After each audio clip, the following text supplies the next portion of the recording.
और सभी मेरे भाइयों बहनों माताओं, जनक भाई दवे, उनका भी नाम भूल गया, परमार साहब, और सभी को मेरा सादर सादर प्रणाम। ये जो प्रश्न है ये मुझे जितना मालूम है उससे ज्यादा आपको मालूम है, क्योंकि मैं सिर्फ बोलता हूं, महसूस कर सकता हूं, लेकिन आप भुक्तभोगी है, आपने भोगा है। पूरी जिंदगी हर महीने आपने पेंशन के लिए पैसे भरे हैं। पहले 417 भरते थे, फिर 541 भरते थे, अभी 1250 भर रहे हैं, पूरी जिंदगी हर महीने।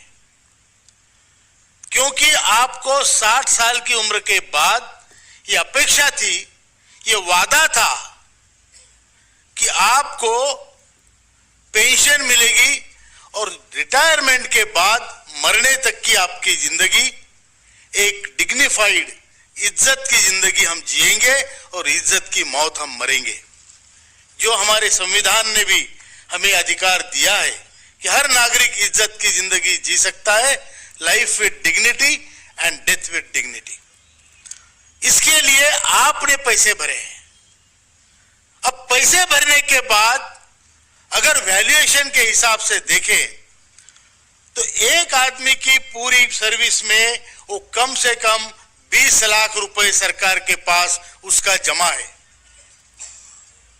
वैल्यूएशन के हिसाब से।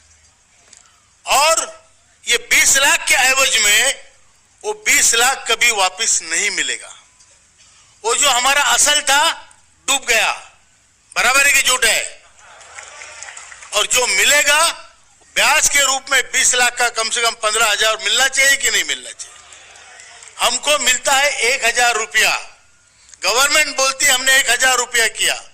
मैं आपको बता दूं, पूरे हिंदुस्तान में एवरेज पेंशन 1171 रुपया है और मिनिमम पेंशन जो 1,000 रुपया बोल रहे हैं,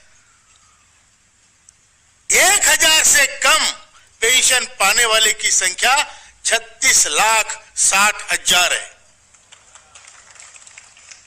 36,60,000 लोगों को 1,000 से कम पेंशन मिलती है।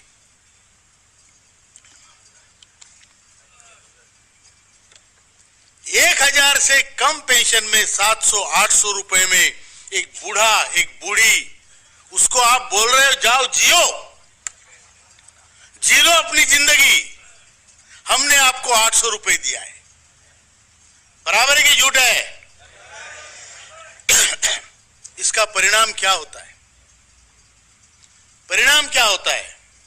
परिणाम यह होता है कि जिन बच्चों के लिए हमने चड्डी बनियान से लेके किताबों से लेके सब खरीद के दिया, उसके सामने आज हाथ फैलाना पड़ता है, बेटा 200 रुपया है, बराबर है?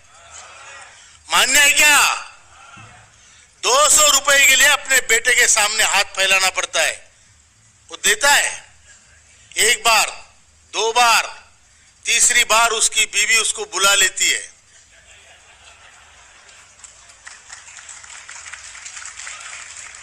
बोलती है जिंदगी में तो इसने हमारे लिए कुछ किया नहीं, अभी भी 200 रुपए मांग रहा है, पक्का जुआ खेलता है, बराबर है? अपमानित होकर जीना पड़ रहा है। हमारे ही घर में, हमारे ही बच्चों के सामने हमको आज अपमानित होना पड़ रहा है।